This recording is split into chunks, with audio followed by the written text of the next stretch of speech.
Salam kakak. Bisa datang dulu.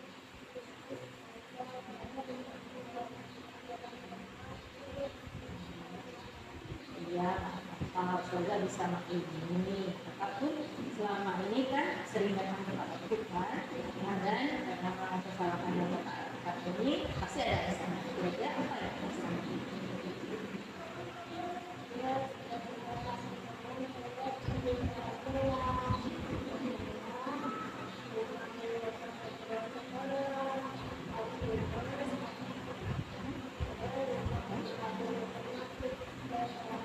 Ya, saudara bisa terima alasan tapi perbuatan kakak ini pasti sudah melanggar keyakinan kelas kita. Menurut kakak benar tidak? Kira-kira keyakinan kelas apa yang sudah kakak lakukan? Menurut kakak penting nggak tanggung jawab?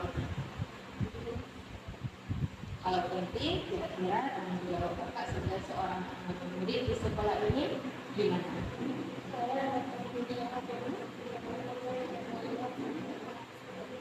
Kalau sudah tahu apa yang kelas dan juga tanggung jawab kita sebagai seorang, berarti kakak ingin memperbaiki kesalahan kakak. Apa yang akan kakak lakukan untuk memperbaiki itu? Alhamdulillah, kamu memperbaiki kesalahan kakak. Kakak Isan, apa kabar hari ini kakak Isan? Hari ini mau saja panggil kakak ke sini, kakak tahu nggak kesalahan? Tahu saja. Kira-kira kenapa? Saya sering berlari. Iya, pastinya kakak kesalahannya hari ini ada alasannya kan? Boleh saya tahu kenapa? Tidak tahu karena lambat tidur. Kenapa tidur? Jadi Karena lambat jadi tidak berani ke sekolah. sekolah. Iya, alasan kakak bisa diterima. Tapi tentunya ada hal yang tidak baik jika harus lanjutkan kan? Karena tidak sekolah. Menurut kakak, keyakinan kelas apa yang sudah kakak angkat? Tentang disiplin saya. Tentang disiplin. Penting nggak dalam disiplin itu menurut kakak? Penting. Penting. Kalau penting, apa kakak mau perbaiki kesalahan kakak? Kalau mau, apa yang akan kakak lakukan untuk memperbaikinya? Tidak akan lambat tidur dan lari. Nah, itu dari sekolah. Iya, alhamdulillah kalau kakak sudah tahu kesalahan kakak. Kamu saja ikut senang. Semoga kakak bisa kembali sekolah seperti biasa lagi ya, tidak sering libur lagi ya. Terima kasih kakak.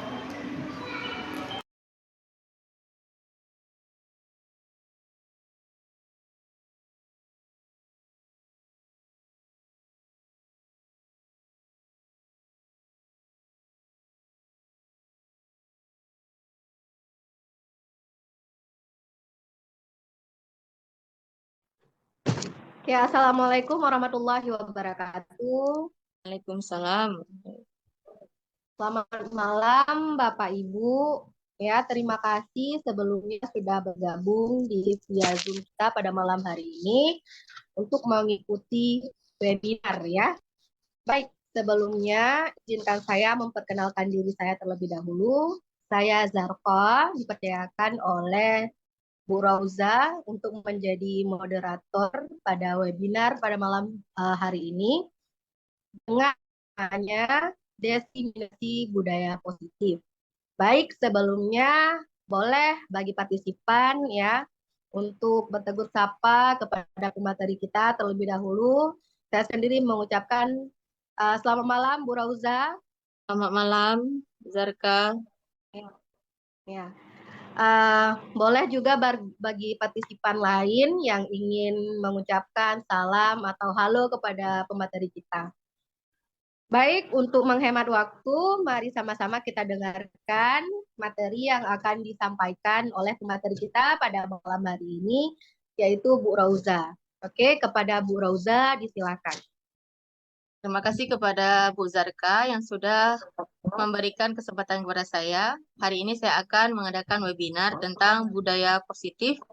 Sebelum memulai kegiatan webinar, untuk lebih berkah kita mulai berdoa terlebih dahulu. Berdoa dimulai.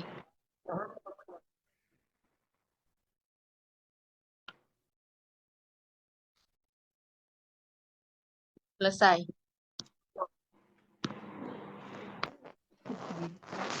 Baik, alhamdulillah. Kita sudah berdoa tadi. Terima kasih kepada ibu-ibu semua.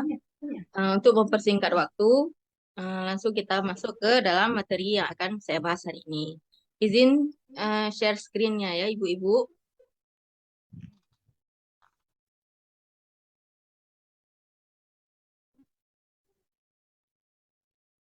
Ya, sudah nampak semua ibu-ibu? Ya, alhamdulillah. Nah, materi malam ini adalah diseminasi budaya positif. Baiklah, di sini ada pertanyaan pemantik. Apakah ibu-ibu semua setuju dengan pernyataan ini? 1. Hukuman dapat mendisiplinkan anak. 2. Pemberian hukuman dengan hal positif seperti membaca atau membersihkan halaman sekolah dapat meningkatkan disiplin anak. 3. Memberikan penghargaan dapat meningkatkan motivasi belajar. Bagi ibu-ibu yang ingin menjawab pertanyaan ini bisa melalui room chat ya. Nanti boleh siapapun yang ingin menjawab pertanyaan ini, pemantik ini. Selanjutnya, topik malam ini adalah yang pertama, disiplin positif dan nilai-nilai kebajikan universal. 2. Teori motivasi hukuman dan penghargaan serta restitusi. 3. Keyakinan kelas. 4. Kebutuhan dasar manusia dan dunia berkualitas. 5. Restitusi, 5 posisi kontrol. 6. Restitusi, segitiga restitusi. Sebelum mulai ke pembahasan topik kita malam ini, saya akan memberikan ice breaking. Mungkin ada ibu-ibu atau yang lebih kan sudah malam ini, mungkin udah mulai lelah dengan kegiatan-kegiatan yang dari tadi pagi sampai sore tadi. Mungkin dengan ini akan membuat semangat. Ya, akan saya mulai ya. Saya punya satu clue. Clue-nya yaitu, clue-nya adalah 26. Dan jika Gorontalo 7, Dermat 4, Bali. Ada yang tahu ibu-ibu?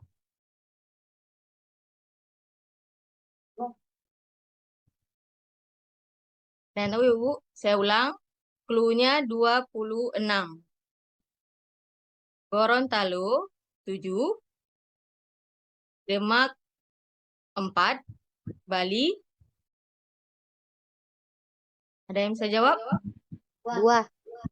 Ya, benar Bu Mastura. Ada lagi yang bisa? Atau masih ada yang bingung? Ganti ya. Banjarmasin 2. Dah. Cianjur 3. Aceh? 1 ya, Bu. Ya, Bu Mastura 1. Betul. Ada yang belum tahu? Dari mana datang 1? Ada yang 7, ada yang 5. Clue-nya tadi apa? 20?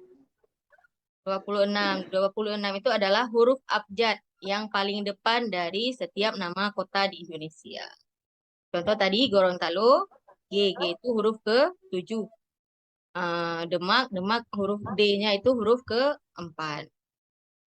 Alhamdulillah sepertinya sudah semangat kembali ya dengan ice breaking yang sudah saya berikan.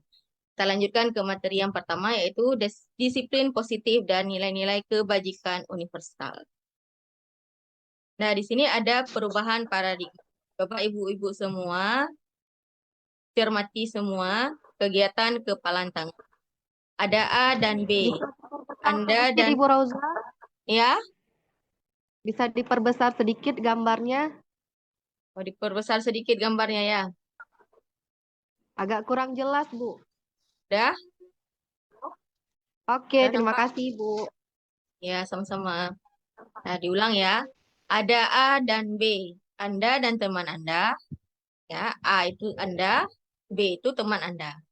Sobeklah secari kertas, tuliskan benda atau sesuatu yang sangat berharga untuk Anda. Letakkan di salah satu tangan Anda dan genggam benda atau sesuatu tersebut dengan segala daya. Buatlah sebuah kepalan. Kepalan ya, Bu Ibu. Teman Anda, B, akan mencoba dengan sekuat tenaga dan berbagai cara untuk meminta Anda memberikan benda tersebut. B bisa membujuk, mengancam, menghardik, merayu, menyuap, apa saja agar dapat membuka kepalan tangan Anda. Apa yang terjadi? Ada ibu-ibu yang bisa memberi tanggapan? Ini kan kepalan tangan kita ini isinya ada sesuatu benda, apa itu kertas, apa itu apa, tapi ketika teman kita itu ingin mengambil, boleh dengan segala cara, boleh membujuk, mengancam. Nggak memberikan aku, tetap dipertahankan. Ya, tidak diberikan, tapi tetap kita pertahankan. Ya, terima kasih Bu Mastura. Nah, dari perubahan paradigma tadi, kita bisa membuat kesimpulan bahwa inti dari kepalan tangan ini tadi yang udah kita peragakan, yang udah dijawab sama Ibu Mastura, bahwa semua kontrol itu ada pada diri kita sendiri. Ya, Ibu-Ibu. Nah, kita lanjut materi selanjutnya, yaitu perubahan paradigma teori kontrol, ilusi kontrol. Ilusi guru mengontrol murid, ilusi bahwa kritik dan membuat orang merasa bersalah dapat menguatkan karakter, ilusi bahwa semua penguatan positif efektif dan bermanfaat, ilusi bahwa orang dewasa memiliki hak untuk memaksa. Ini berkaitan dengan perubahan paradigma yang kepalan tangan sebelumnya tadi. Nah, selanjutnya kita akan membahas perubahan paradigma stimulus respon teori kontrol. Siapa sih sesungguhnya yang memiliki kontrol itu? Nah, di sini ada dua tabel yang akan kita bahas. Yang pertama, tabel pertama adalah stimulus respon, tabel kedua teori kontrol. Di sini ada beberapa pernyataan terkait stimulus respon dan teori kontrol. Yang pertama, stimulus responnya, kita mencoba mengubah orang agar berpandangan sama dengan kita. Di teori kontrolnya, kita berusaha memahami pandangan orang lain tentang dunia. Di stimulus respon, perilaku buruk dilihat sebagai suatu kesalahan.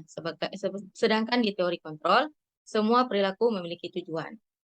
Di stimulus respon, orang lain bisa mengontrol saya. Di teorinya, hanya Anda yang bisa mengontrol diri Anda. Di stimulus respon, saya bisa mengontrol orang lain. Di teori kontrol, Anda tidak bisa mengontrol orang lain. Di stimulus respon, pemaksaan ada pada saat bujukan gagal. Sedangkan di teori, kolaborasi dan konsekuensi menciptakan pilihan-pilihan baru. Dan terakhir di stimulus yaitu model berpikir menang atau kalah. Sedangkan di teori itu model berpikir menang dan menang.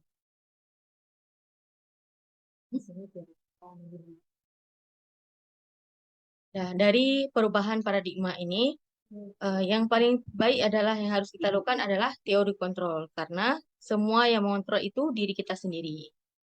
Nah, selanjutnya, dari bagian disiplin positif ini, ada teori kontrol yang dipaparkan oleh Dr. William, di mana ada maknanya, ada teori motivasi, ada 5 posisi kontrol, dan 5 kebutuhan dasar manusia. Nah, di sini materi selanjutnya itu apakah makna disiplin? Nah, disiplin itu berasal dari bahasa Latin, disciplina, yang artinya belajar. Berasal dari bahasa Latin disiplina yang artinya belajar. Makna asal dari kata ini berkonotasi dengan disiplin diri dan dari murid-murid Sokrates dan Plato. Disiplin diri membuat orang menggali potensinya menuju sebuah tujuan, apa yang dia hargai. Namun dalam budaya kita, makna kata disiplin telah berubah menjadi suatu yang dilakukan seseorang pada orang lain untuk mendapatkan kepatuhan. Kecenderungan umum adalah menghubungkan kata disiplin dengan ketidaknyamanan, bukan dengan apa yang kita hargai, atau pencapaian suatu tujuan mulia. Berarti disiplin ini adalah proses kita belajar. tentang sesuatu yang kita lakukan pada pada orang lain untuk mendapatkan eh, keinginan atau kepatuhan yang ingin kita capai. Nah, selanjutnya nilai-nilai kebajikan universal. Nilai-nilai kebajikan adalah sifat-sifat positif manusia yang merupakan tujuan mulia yang ingin dicapai setiap individu. Nilai-nilai tersebut bersifat universal dan lintas bahasa, suku bangsa, agama, maupun latar belakang. Dari nilai-nilai kebajikan ini, jelas ibu-ibu bahwa Dr. William Glasser pada teori kontrol sudah menjelaskan bagaimana seseorang itu tentang motivasi. Dan di sini juga kebijakan ini akan dikaitkan dengan profil pelajar Pancasila. Ya, di situ udah ada penjelasannya. Nah, kita lanjut materi selanjutnya, yaitu eksplorasi konsep tentang teori motivasi, hukuman, dan penghargaan, serta restitusi. Nah, di sini ada teori motivasi perilaku manusia. Dari teori motivasi perilaku manusia ini, kita bisa lihat ada motivasi eksternal dan ada motivasi internal. Contohnya, untuk menghindari ketidaknyamanan atau hukuman. Apa yang akan terjadi apabila saya tidak melakukannya? Itu termasuk motivasi eksternal. Yang kedua, untuk mendapatkan imbalan dari orang lain atau institusi. Apa yang akan saya dapatkan apabila saya melakukannya? Itu motivasi eksternal. Yang ketiga, untuk menghargai diri sendiri. Saya akan menjadi orang yang seperti apa bila saya melakukannya. Itu motivasi internal, di mana motivasi internal itu adalah tujuan disiplin positif. Merdeka menurut Ki Hajar Dewantara. Di sini merdeka itu jika Ki Hajar Dewantara mengatakan tidak hanya terlepas dari perintah, akan tetapi juga cakap berbuat memerintah diri sendiri. Nah, berarti semua kontrol yang kita lakukan itu berasal dari diri kita sendiri. Nah, sekarang apa itu restitusi? Restitusi adalah proses menciptakan kondisi bagi murid untuk memperbaiki kesalahan mereka, sehingga mereka bisa kembali pada kelompok mereka dengan karakter yang lebih kuat. Restitusi juga merupakan proses kolaboratif yang mengajarkan murid untuk mencari solusi untuk masalah mereka dan membantu murid berpikir tentang orang seperti apa yang mereka ingin menjadi atau tujuan mulia mereka dan bagaimana mereka harus memperlakukan orang lain seperti yang disampaikan oleh Kosen. Ada 9 ciri-ciri restitusi. Di sini ibu-ibu semua bisa melihat paparan yang sudah saya berikan. Yang pertama itu bukan untuk menebus kesalahan, namun untuk belajar dari kesalahan. Yang kedua, memperbaiki hubungan. Yang ketiga, tawaran bukan paksaan. Yang keempat, restitusi menuntun untuk melihat ke dalam diri. Yang kelima, restitusi mencari kebutuhan dasar yang mendasari tindakan. 6, restitusi diri adalah cara yang paling baik. 7, restitusi fokus pada karakter bukan tindakan. 8, fokus pada restitusi yang berfokus pada solusi. Dan yang terakhir adalah restitusi mengembalikan murid yang berbuat salah pada kelompoknya. Dari ke-9 ciri restitusi ini, ada 2 yang paling ditekankan yang paling baik dalam restitusi. Yang pertama yang coba ibu semua lihat di paparan saya, yang ada tulisan hitam tebal dan yang garis bawah. Yang pertama belajar dari kesalahan, yang kedua fokus pada solusi. Itu adalah ciri-ciri restitusi yang paling baik yang harus ditekankan untuk menyelesaikan masalah yang terjadi di sekolah. Materi selanjutnya yaitu keyakinan kelas. Nah, dari sini materi selanjutnya ini biar kita nggak bosan ya, ada nggak kira-kira yang tahu apa itu keyakinan kelas atau apa? Kira-kira pernah melakukan nggak di kelas kita tentang keyakinan kelas ini? Yuk, ibu-ibu ada yang tahu? Mirip peraturan ya? Ya, kira-kira hampir sama dengan peraturan. Nah, kita lihat ya paparannya tentang keyakinan kelas. Mengapa tidak peraturan saja? Mengapa harus keyakinan kelas? Nah, dari sini kita bisa lihat ada pertanyaan. Mengapa tidak peraturan saja? Mengapa harus keyakinan kelas? Dan ada beberapa pertanyaan lain yang bisa kita lihat dari paparan ini. Mengapa kita hanya memiliki peraturan harus menggunakan helm bila mengendari? kendaraan roda 2. Yang kedua, mengapa kita memiliki peraturan 3M? Menggunakan masker, mencuci tangan, dan menjaga jarak 1,5 meter. Yang terakhir, mengapa kita memiliki peraturan harus datang tepat waktu pada saat mengikuti pelatihan? Untuk mendukung motivasi intrinsik, kembali ke nilai-nilai atau keyakinan-keyakinan yang lebih menggerakkan seseorang dibandingkan mengikuti serangkaian peraturan-peraturan. Dari penjelasan tentang kembalinya kita ke nilai-nilai keyakinan, di mana keyakinan itu lebih baik atau lebih bagus daripada peraturan yang kita terapkan di kelas. Nah, di sini ada lingkaran bagaimana terbentuknya budaya positif yang akan kita terapkan di sekolah. Yang paling utama yang harus kita lakukan memang harus kita buat peraturan kelas terlebih dahulu. Dari peraturan kelas itu, maka akan terdapat keyakinan kelas yang akan kita sepakati dengan anak-anak. Dan terbentuklah lingkungan positif yang menyebabkan budaya positif yang akan terjadi di sekolah. Ini saya ingin memaparkan bahwa bagaimana perbedaan antara peraturan kelas dan keyakinan kelas. Salah satunya yaitu selalu kembalikan buku ke tempatnya. Itu adalah peraturan yang kita terapkan di sekolah.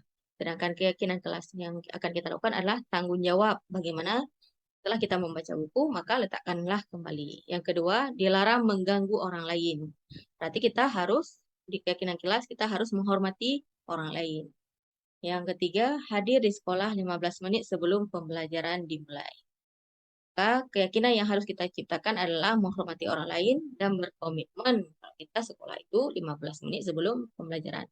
Yang selanjutnya bisa Ibu lihat dan pahami sendiri. Ada yang lainnya, contohnya dilarang melakukan kekerasan, bagaimana keyakinan kelasnya dan selebihnya. Kita lanjut ya.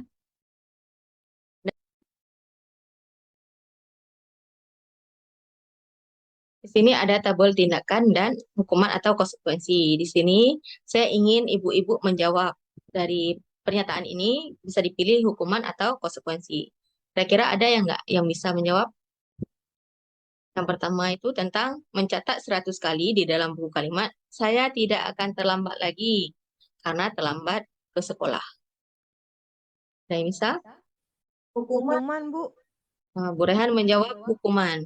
Ya, Bu. Ada yang lain menjawab?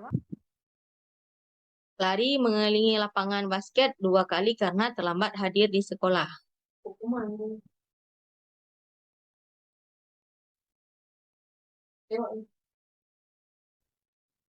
Hukuman juga ya, Bu. Hukuman ya, Ibu Cut Faraziba yang menjawab hukuman juga. Nah, di sini udah ada semua paparan yang udah ada Ibu-ibu lihat. Sekarang kita lihat jawabannya ya. Apa benar, apa tidak. Nah, ini jawabannya. Mencatat 100 kali adalah hukuman.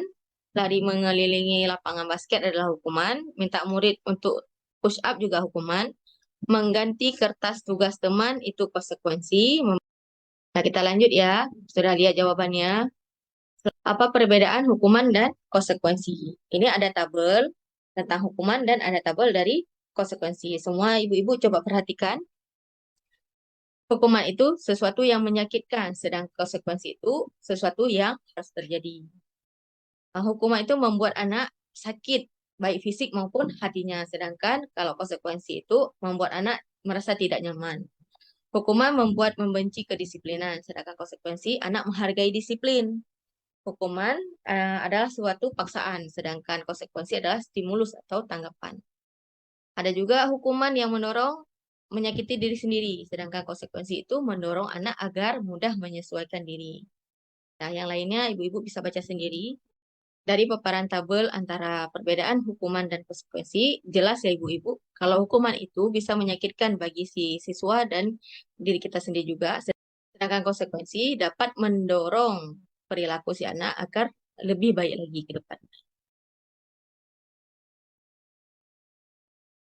Nah, di sini juga ada tabel tentang identitas gagal dan identitas sukses.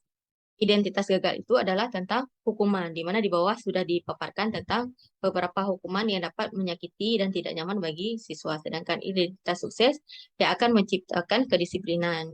Dan identitas sukses itu terdiri dari konsekuensi dan restitusi. Kan nanti dari ibu-ibu ada yang belum jelas tentang identitas gagal dan identitas sukses, atau ada yang bingung, boleh menanyakan melalui room chat ya. Nah, selanjutnya materi tentang kebutuhan dasar manusia dan dunia berkualitas. Nah, dari sini kita bisa lihat, bisa dicermati ya ibu-ibu, dari kebutuhan dasar manusia ini ada 5 yang perlu kita pahami. Yang pertama yaitu bertahan hidup, yang kedua kasih sayang dan rasa terima, yang ketiga penguasaan, yang keempat kebebasan, dan yang terakhir adalah kesenangan. Nah, materi selanjutnya kita akan membahas 5 posisi kontrol. Nah, seorang guru itu perlu posisi kontrol dalam mengatasi masalah yang anak-anak yang terjadi di sekolah. Nah, ini adalah, sudah nampak ibu-ibu? Nah, di sini ada 5 posisi kontrol. Yang pertama, penghukum, pembuat orang merasa bersalah, teman, pemantau, dan manajer. Dari tabel 5 posisi kontrol ini, kita bisa melihat bahwa ada identitas gagal, kontrol dari luar, ada identitas berhasil sukses, kontrol dari luar juga, dan ada identitas berhasil sukses dari kontrol dari diri sendiri. Di sini ibu-ibu bisa melihat sendiri bagaimana yang dimaksud itu, bagaimana yang dimaksud dengan penghukum, bagaimana yang dimaksud dengan pembuat orang merasa bersalah, bagaimana yang dimaksud kita sebagai teman, bagaimana posisi kita juga sebagai pemantau dan manajer.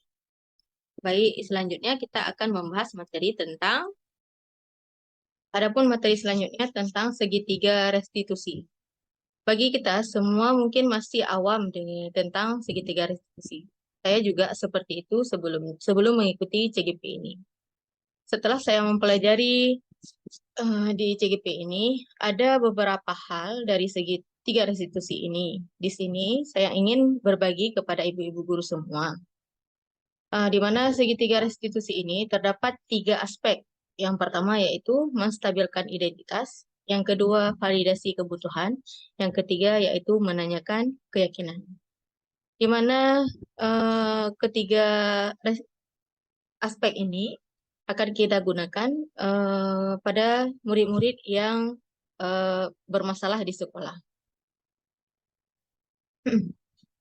Yang pertama yaitu Aspek yang pertama yaitu menstabilkan tindakan, di mana di sini kita membuat anak yang bermasalah menjadi berbuat baik dengan menstabilkan tindakannya menjadi tindakan yang lebih baik. Yang kedua, validasi kebutuhan. Di sini juga tugas kita sebagai guru menanyakan mengapa murid tersebut melakukan kesalahan, apa penyebabnya mereka melakukan kesalahan tersebut, dan semua itu dinamakan validasi tindakan. Yang ketiga yaitu menanyakan keyakinan. Di sini, di menanyakan keyakinan inilah yang dinamakan perubahan atau segitiga restitusi. Ataupun kita lihat dari materi selanjutnya, ada namanya menstabilkan identitas. Di mana untuk membuat anak merasa gagal karena berbuat salah menjadi positif terhadap dirinya. Tujuan menanyakan identitas ini di mana guru bisa berkata, berbuat salah itu hanya hal yang manusiawi, tidak ada manusia yang sempurna. Bapak Ibu juga buat salah, kita pasti bisa menyelesaikan permasalahan ini. Bapak Ibu tidak tertarik untuk mencari tahu siapa yang benar, siapa yang salah. Bapak Ibu lebih tertarik untuk menyelesaikan masalah. Kalau kamu menyalahkan dirimu sendiri terus-menerus, apakah kamu bersikap baik pada dirimu sendiri? Di sini yang dimaksud identitas,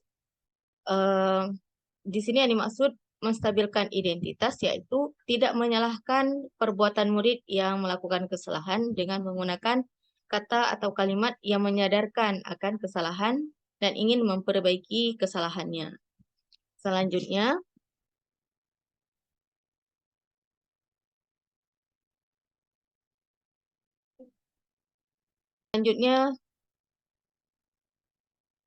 selanjutnya validasi kebutuhan. membantu siswa menggali kebutuhan yang ingin dipenuhinya ketika melakukan kesalahan itu. Pada dasarnya, setiap tindakan manusia tujuannya adalah memenuhi kebutuhan baik dengan cara disayangi, dicintai, dihargai, dan lain-lain. Di sini kita bisa menggunakan kata-kata atau kalimat untuk validasi tindakan, yaitu kamu bisa saja kan melakukan hal yang lebih buruk, tapi kamu tidak melakukannya kan? Kamu bisa punya alasan mengapa melakukannya. Apa yang penting bagi kamu? Kamu boleh tetap berusaha menjaga sikap itu, tapi tambahkan sikap yang lain ya, yang baru. Maukah kamu belajar dengan cara lain untuk mendapatkan yang kamu butuhkan tanpa harus memukul? Apakah kamu bisa melakukan dengan lebih baik besok? Ini kata-kata yang bisa kita gunakan untuk memvalidasi kebutuhan si anak yang bermasalah atau si murid yang bermasalah. Selanjutnya, tindakan dari segitiga restitusi yaitu menanyakan keyakinan. Untuk apa kita perlu menanyakan keyakinan pada murid-murid kita? Sebenarnya dengan menanyakan keyakinan ini, anak akan melihat kesalahannya bisa dihubungkan dengan nilai-nilai norma sosial, nilai-nilai yang mendasari manusia berinteraksi dengan orang lain. Dengan menanyakan keyakinan tersebut, kita membantu si murid membuat kegiatan yang positif, membantu dia apa nilai yang kita percaya di kelas atau sekolah kita. Kata tersebut berhubungan dengan keyakinan kelas kita, seperti tanggung jawab, memahami orang lain, dan lain-lain. Contoh yang lainnya, kata-katanya nilai-nilai universal apa yang telah kita sepakati. Nilai yang dimaksud di sini adalah nilai kebajikan, seperti saling menghormati, dan lain-lain. Hal yang bisa menyebabkan disiplin positif. Nah, ibu-ibu semua, restitusi ini sebenarnya kita tidak membuat si anak itu terbeban dengan masalah yang dia lakukan. Namun, dia akan menyadari kesalahan yang dilakukan dengan pertanyaan-pertanyaan, kalimat-kalimat yang kita tanyakan menggunakan segitiga restitusi sehingga dia menyadari kesalahannya itu tidaklah benar. Untuk refleksi, pertanyaan ini boleh dijawab di room chat aja. Contohnya seperti yang nomor 2, perasaan apa yang muncul selama mengikuti sesi ini, khususnya mengenai makna disiplin dan motivasi instruksi. Perasaan ibu-ibu selama mengikuti webinar ini bagaimana? Kan pasti beragam, apalagi kita sudah malam, mengingat sebenarnya waktu istirahat. Atau mungkin yang kedua tentang peran Among, bagaimana seharusnya peran seorang guru dalam menyelesaikan masalah murid. Mungkin sampai di sini saja paparan materi dari saya. Saya kembalikan kepada moderator. Baik, terima kasih Bu Rauza ya, yang telah memaparkan materi pada malam berbahagia ini. Dari partisipan, mungkin ada yang ingin bertanya atau menganggapi, disilahkan. Ada Bapak Ibu? Saya, Bu. Iya, silakan Ibu. Baik, terima kasih atas kesempatannya. Pertama sekali saya sangat senang di sini setelah mendengarkan paparan yang dipaparkan oleh Ibu Roza tentang budaya positif. Saya sangat banyak mendapatkan ilmu. Bagaimana yang namanya penerapan keyakinan kelas, bagaimana segitiga restitusi, apa itu keyakinan dan juga peraturan kelas perbedaannya. Nah, di sini saya yang dulunya melakukan istilahnya di dalam kelas ini saya belum tahu ya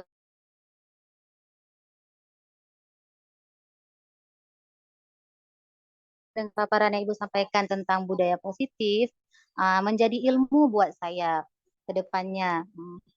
Saya harap dengan ilmu yang Ibu berikan ini mampu membuat kami-kami yang tadinya belum pernah menerapkan ya Bu ya tentang budaya positif di sekolah, akhirnya bisa walaupun belum maksimal, kami akan mulai menerapkannya di sekolah. Tentang segitiga 5 posisi kontrol ya, Bu. Di mana mungkin selama ini saya sebagai guru lebih banyak memposisikan diri ini sebagai teman di dalam kelas, terutama dalam menghadapi permasalahan dihadapi oleh murid-murid saya. Tapi setelah saya mendengar paparan Ibu terkait 5 posisi kontrol yang harus kita miliki, saya jadi lebih tahu ternyata posisi yang paling baik itu adalah posisi kita sebagai manajer ya Bu ya. Di mana rupanya posisi manajer ini sudah mencakup semuanya. Di mana dengan posisi manajer ini kita mampu dan lebih baik dalam menangani masalah si siswa. Ini ilmu yang luar biasa Bu bagi saya ya. Biar nanti apalagi kondisi sekolah saya, murid-muridnya ya Ibu tahu sendiri kan saya mengajar di pedalaman Bu. Nah, jadi kondisi murid saya ini ya bisa dikatakan sedikit lebih aktif mungkin ya Bu ya daripada kondisi murid-murid di kota. Jadi dengan paparan yang Ibu sampaikan tadi sangat-sangat membantu saya untuk merubah tingkah laku atau cara saya dalam menghadapi kondisi murid saya. Satu lagi ya Bu, mungkin sedikit panjang ya, ini curhatan sedikit lah dari saya. Karena saya memang benar-benar menarik ini mendapatkan ilmu dari Ibu terkait budaya positif tentang segitiga restitusi, Bu. Di sini kan tadi ada yang namanya menstabilkan tindakan. Mungkin selama ini kami memang cuma tidak menggunakan bahasa-bahasa yang spesifik yang seperti Ibu katakan bahwa misalnya dia melakukan kesalahan, kita tidak bisa langsung mengatakan itu salah. Ternyata ada bahasa ya yang harus kita gunakan untuk membuat mereka tidak merasa bahwa kita memarahi mereka. Nah, di sini menarik sekali Bu, karena ya seperti yang saya katakan tadi, kondisi murid saya ya sedikit lebih aktif ya bahasanya daripada orang lain. Makanya dengan tadi bahasa yang Ibu gunakan, wah ini sangat membantu saya. Apalagi dia istilahnya membuat mereka kembali ke keyakinan kelas ya Bu ya. Nah, di sini betul-betul luar biasa. Sangat bersyukur Bu ya, terima kasih banyak untuk ilmunya. Saya berharap mungkin bisa lagi lah Bu diundang saya kalau Ibu ada membuat webinar lagi. Saking senangnya saya hampir salah ngomong nih Bu. Terima kasih ya Bu atas ilmunya. Assalamualaikum warahmatullahi wabarakatuh. Waalaikumsalam warahmatullahi warahmatullahi wabarakatuh. wabarakatuh. Baik, alhamdulillah ya. Berarti tadi tanggapan dari Bu Cut ya, tadi Bu Cut. Nah, tanggapan dari Bu Cut, alhamdulillah berarti mengenai pemaparan materi Bu Roza sudah perfect ya kalau menurut Bu Cut ya. Gimana partisipan yang lain? Semoga sama juga ya halnya seperti yang dirasakan sama Bu Cut, bisa diambil manfaatnya dan bisa diterapkan di sekolahnya masing-masing. Mungkin kita kembali ke Bu Rauza, ada yang ingin ditambahkan lagi atau memang kita cukupkan webinar kita pada malam hari ini? Gimana Bu Rauza? Terima kasih untuk Bu Cut atas tanggapan yang luar biasa. Dan semoga bisa diterapkan nanti ya ilmunya di sekolah ini. Iya Bu, Baik. sama-sama. Terima kasih kembali juga untuk Ibu Roza dan Bu Zarka. Iya Bu Cut. Baik, gimana Bu Rauza? Sudah clear saya rasa semuanya ya.